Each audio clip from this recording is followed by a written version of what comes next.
जागरण है। देखिए, इसको ऐसा समझना होगा, जो क्रांति जो है ना, क्रांति एक सिस्टम को बदलने के लिए होती है। मान लीजिए कि ये कारपेट पे धूल आ जाए, हम आप सभी इसको मिल करके झाड़ देंगे। एक व्यवस्था को बदलने के लिए क्रांति होती है।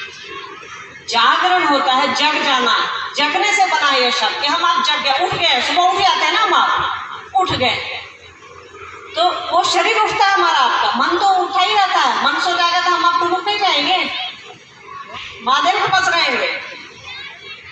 तो जागरण, मन जाग जाता है। शिव के शिष्य, शिव की शिष्यता हमारा आपका जागरण है, हमारे आपके मन का जगना है। गुरु अपनी दया से, गुरु अपने ज्ञान से अपने शिष्य को जगाते हैं। जगना क्या है? शिष्य का जगना क्या है कि भाई ये मेरी जगह नहीं है, हमको कोई भेज दिया यार, ये जगत चल रहा है, जो रोटी नमक भी खा रहे हैं बहुत अच्छा, आज पनीर रोटी खा लिया वो भी बहुत अच्छा, वो भी गुरु की दया, ये भी गुरु की दया। क्योंकि हमारा और आपका मन समझ गया है कि ये रहने की जगह नहीं है बाबू, यहाँ चलना है, बेकार फंसे हुए यहाँ, जितनी जल्दी निकल लो ज़्यादा बेहतर है, नहीं तो जगत तो कष्ट देगा। माया है ये, शिव की बनाई हुई माया है ये। तो यही है कि जागरण, मन जागता है तो सोता नहीं है। शिव की शिष्यता हमारे आपके मन के जागरण की विधा है।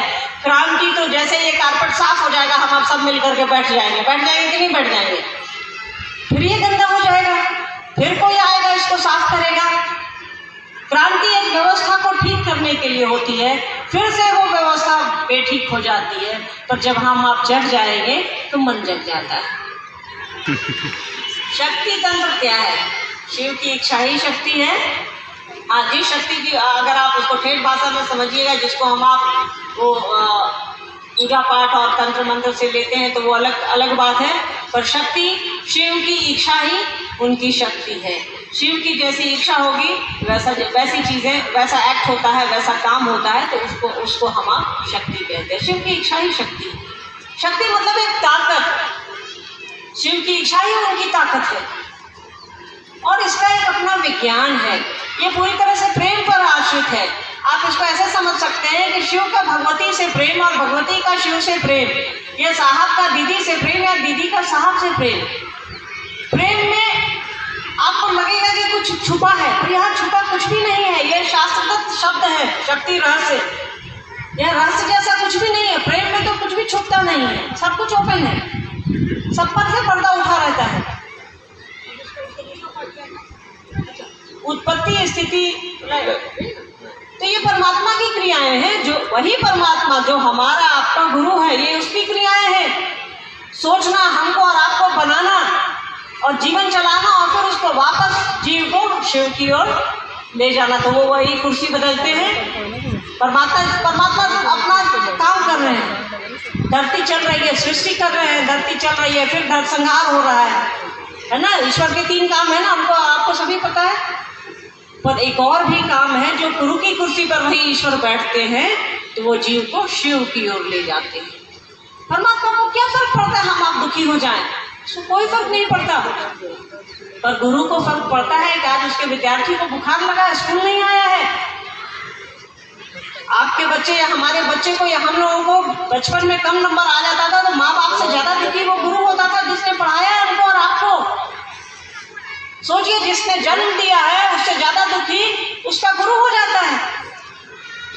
पर परमात्मा का अपना काम है, उसको कोई फर्क नहीं पड़ता है हमारे आपके दुख दर्द से। उसको दुनिया चलाना है, हम आप जैसा कर्म करते हैं वैसा पाते हैं। स्थिति, लय और संहार यही है, ये परमात्मा की क्रियाएं हैं। और वापसी की यात्रा गुरु तय करते हैं जीवात्मा की परमात्मा की ओर। एक बार नहा लिया, खुद भी नहा लिया, मन नहाए या ना नहाए, तन नहा लिया, और महादेव पर 1 लोटा जल कोने में पड़ी तस्वीर पर डाल दिया। उस पर लाख धूल पड़ रही है, कुछ भी पड़ रही है, कोई अंतर नहीं पड़ता है। जरा सोचिए, हमारे आपके पिता की तस्वीर पर धूल पड़ती रहे तो हम आप उसको झाड़ेंगे नहीं? ये समझिए जरा। तो पारंपरिक पूजा पद्धति थोड़ी अलग है, पर शिव चर्चा जो है किसी भी पूजा पद्धति से ऊपर, ये दिल का मामला है, पूजा ही दिल का मामला है। पर परिस्थितियों ने हमको कर्मकांड का गुलाम बना दिया है। पूजा पद्धति ईश्वर से प्रेम है, परमात्मा से प्रेम है, जो महादेव है। जिनको महेश्वर कहा गया है, महादेव कहा गया है, उमापति कहा गया है, जिनकी घरों में, हमारे आपके घरों में पूजा होती है। महादेव है, वो महाकाल है, महामृत्युंजय है। हम आप परेशानियों में पड़ते हैं तो ज्योतिष शास्त्र कहता है कि महामृत्युंजय कराइए, क्या नहीं है वो। तो उनको हम आप एक कोना पकड़ा दिए हैं, भैया तुम यहाँ रहो, तस्वीर में दिख रहे हो कि शिवलिंग है, ये है, वो है, और बस एक बार नहला धुला दिए, मकुंदाना मिश्रदाना कुछ भी जो चढ़ाना है चढ़ा दिए या नहीं चढ़ाए, हो गया। भैया पूजा आपके मन में होती है, पूजा आपको लगता है कि आपका शरीर कर रहा है। आप ईमानदारी से सोचिए कि हम आप अगर व्रत किए रहते हैं तो उस भगवान से ज्यादा पानी याद आता है। बस ये समय याद आता है कि कल सूर्योदय हो जाएगा तो हम पानी पी लेंगे। ये कैसी पूजा हम आप कर रहे हैं? हाँ, उस पारंपरिक पूजा की बात नहीं कर रही।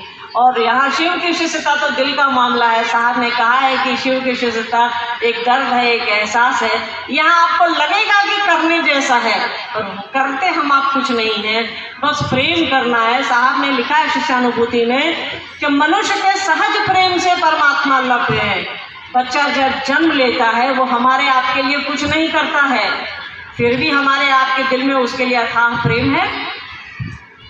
तो अपने गुरु से प्रेम करिए, आपका प्रेम ही उस गुरु की दया है। बस उसको अपना समझिए, उनको कहिए कि सरकार आप सब कुछ देते हैं, मुझको ज्ञान भी दीजिए।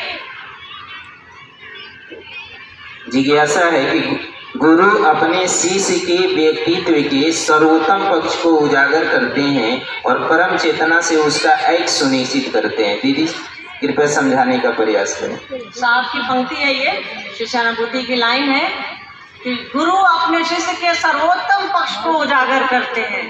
शिष्य का सर्वोत्तम पक्ष याद रखिएगा। यहाँ गुरु शिव है, वो परमात्मा गुरु है और हम आप जीवात्मा हैं। तो परमात्मा ने हमको और आपको धरती पर भेजा है, वो हम आप उसकी इच्छा से आए हैं, हमारी आपकी इच्छा नहीं है आना। हमारी आपकी इच्छा रहती है यहाँ रहना, पर आना और जाना उसकी इच्छा से है। सभी काम उसकी इच्छा से ही होते हैं। जीवात्मा का जहाँ से आई है ये आत्मा, हमारे आपके जो भीतर है, जिसने भेजा है, वहाँ जाना ये हमारा आपका घर नहीं है। हम आप सोचते हैं कि ये मेरा आपका घर है कि अभी शिव चर्चा खत्म होगी हम लोग अपने अपने घर को लौट जाएंगे। अगर हमारा आपका घर रहता तो वो छूटता नहीं, हम लोग का शरीर छूट जाता है, सब कुछ यहीं रह जाता है। हमारा आपका मन, हमारी आपकी आत्मा चली जाती है, शरीर बदल जाता है, सब कुछ बदल जाता है। तो शिष्य का सर्वोत्तम पक्ष है, जीव का सर्वोत्तम पक्ष है शिव में मिलना। वो गुरु करते हैं। परमात्मा ने, ईश्वर की क्रियाएं हैं कि वो हमको और आपको दुनिया में भेजता है, यहाँ हम लोग अपना काम करते हैं और वापस जाना रहता है। वापसी की यात्रा गुरु तय कराते हैं। तो जीव का सर्वोत्तम पक्ष है शिव होना, वो परमात्मा का अंश है, वापस परमात्मा में मिलना। तो गुरु का सबसे अपने शिष्य के लिए सबसे बड़ा काम है, वो अपने शिष्य को परमात्मा की ओर प्रेरित करते हैं, ईश्वर की ओर प्रेरित करते हैं। तो गुरु अपने शिष्य के सर्वोत्तम पक्ष को उजागर यही करते हैं कि उसमें जो जीवात्मा है उसको परमात्मा की ओर भेजते हैं, ले जाते हैं। देखिए, आपने शिव को गुरु बनाया है और आपके घर में परेशानियां नहीं जा रही हैं। तो देखिए, कुछ ऊंच नीच हर घर में होता रहता है यार, हर घर की समस्याएं हैं। जो सबसे अमीर है उसके पास भी समस्याएं हैं, जो सबसे गरीब है उसके पास भी समस्याएं हैं। ये जगत है, समस्याएं यहाँ लगी रहती हैं, बस मन को बुलंद करना है और महादेव पे अपनी कोशिश करिए और भरोसा महादेव पर रखिए, साहब दीदी पर रखिए, समस्याएं दूर होंगी। ठीक, देखिए आप गुरु तो महादेव तो समान है नहीं, यहाँ से उठाइएगा वहाँ रखिएगा, वहाँ से उठाइएगा वहाँ रखिएगा। अबे जीवन है, ये जगत है, उथल पुथल लगा ही रहता है। मेरे मन का कोई ऐसा घर ले आइए जो मैंने सवाल जहाँ कोई दुखी नहीं, जहाँ किसी की मौत नहीं हो, जहाँ कोई सुखी नहीं, जहाँ किसी के यहाँ खुशियाँ ना आई हो। जगत है यार, लगा रहता है यहाँ। दिन है, अभी दोपहर, अभी धूप तेज है, 2 घंटे बाद छाया हो जाएगी। अब कहिएगा छाया क्यों हो गई? ये भी तो उथल पुथल हो गया ना, धूप से सीधे छाया में आ गए तो अचानक सब कुछ उथल पुथल होना मतलब बदल जाना। तो ये तो जगत है, ये लगा रहता है। हाँ, महादेव के सानिध्य में रहिएगा तो ये जो उथल पुथल है इसमें भी आनंद है, इसमें भी मजा आएगा। शिव के साथ लगे रहिए, जगे रहिए। साहब दीदी को ही देखिए ना, उनके जीवन में क्या उथल पुथल नहीं हुआ। माँ जीवन भर महादेव की बात करते रह गई, सबसे ज्यादा महादेव का काम करते रह गई और 50 साल में शरीर छोड़ गई। हम लोगों के जीवन में उथल पुथल नहीं हुआ। हर आदमी के जीवन में उथल पुथल होता है यार, जगत है ये, लगा रहता है। हाँ, बस महादेव का संग पकड़े रहना है, सब नैया पार होती रहेगी। उथल पुथल काम है, इस जगत का नियम है उथल पुथल। परमात्मा ने बनाया है ऐसा इस जगत को, हमको और आपको, कि हम आप ऐसा करते ही रहेंगे, हमारे आपके जीवन में ऐसा चलता ही रहेगा। और शिव को पकड़े रहना है, जो उथल पुथल कर रहा है उसको पकड़े रहिए। जो ड्राइवर गाड़ी चला रहा है, अगर उसको आप अपना दोस्त बना लीजिएगा तो आपके हिसाब से गाड़ी रोकेगा कि नहीं रोकेगा? रोकेगा। तो उसको अपना समझ लीजिए, उथल पुथल होते रहेगा, कोई फर्क नहीं पड़ता।